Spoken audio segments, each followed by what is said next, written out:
comic coming to stage, a dear friend of mine, super funny. Everybody make it real loud for Johan Miranda.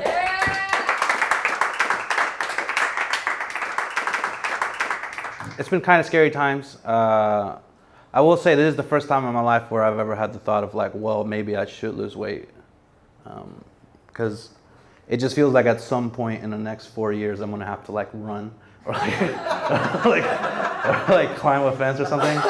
Gotta do something. Gotta get my CrossFit on.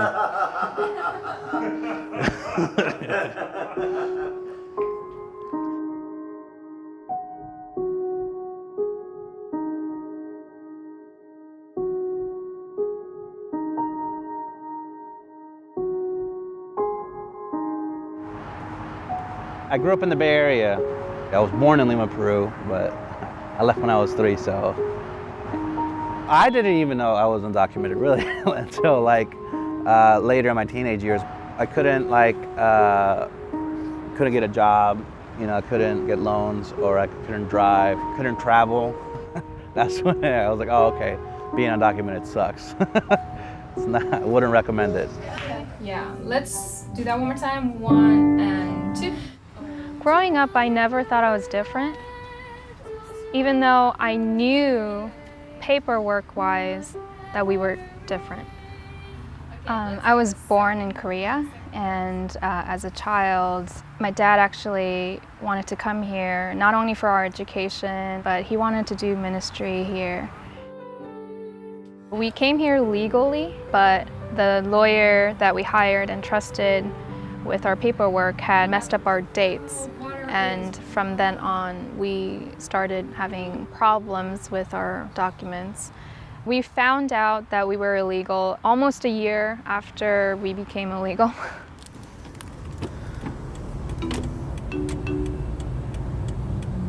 I've always been a big fan of stand-up comedy. As a teenager, I knew San Francisco had a great comedy scene, so in high school I would go to watch stand-up comedy anywhere that let me, and because you know, a career in comedy seems kind of like far-fetched. It's like, but given the lack of options I have, it's like, what do I have left to lose? Like, I have nothing to lose by trying comedy. So I gave it a shot. I started going to open mics, and it was fun.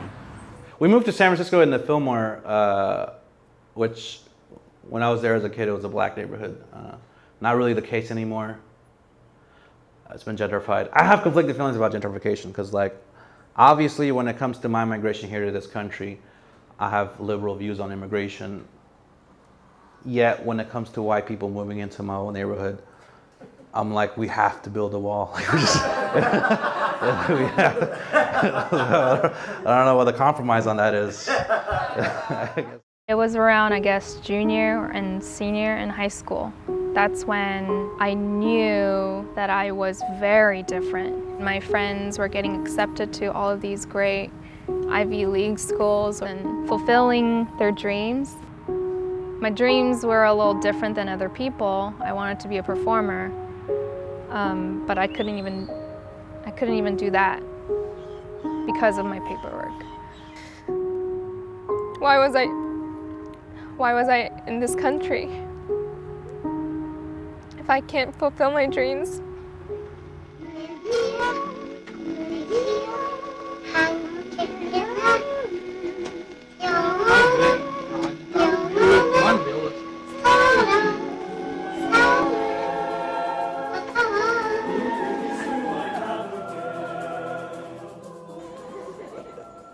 I saw 2 articles back to back and I had an idea. I'll pass it by you guys. The first article said it costs taxpayers like $1.5 million every time the US government uses an airstrike. And the second article I read right after that said undocumented immigrants helped pay for over $13 billion in taxes last year. So what I was thinking is a good pro-immigrant commercial could be undocumented immigrants helped pay for over 500 airstrikes last year.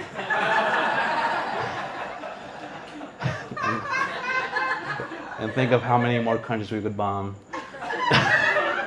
if we legalized undocumented immigrants.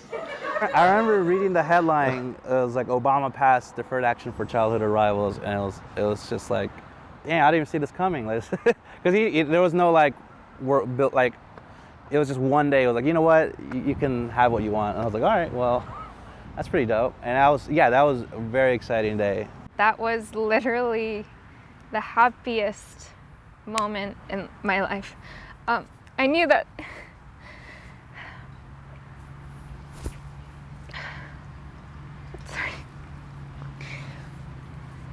I knew that everything would change for me.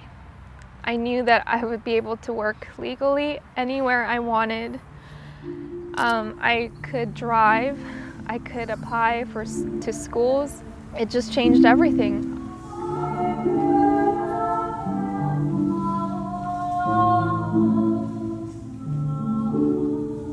Blessed are the merciful, they will be children.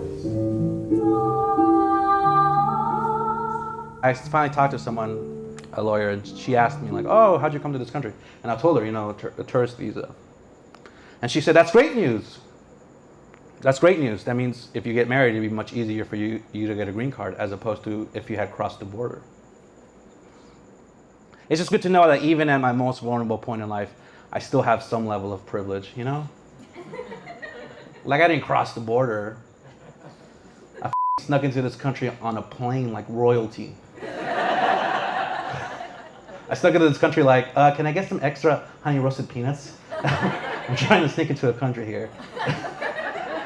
Anyways, you guys have been wonderful. Thank you guys. Johan and Lauren, everybody.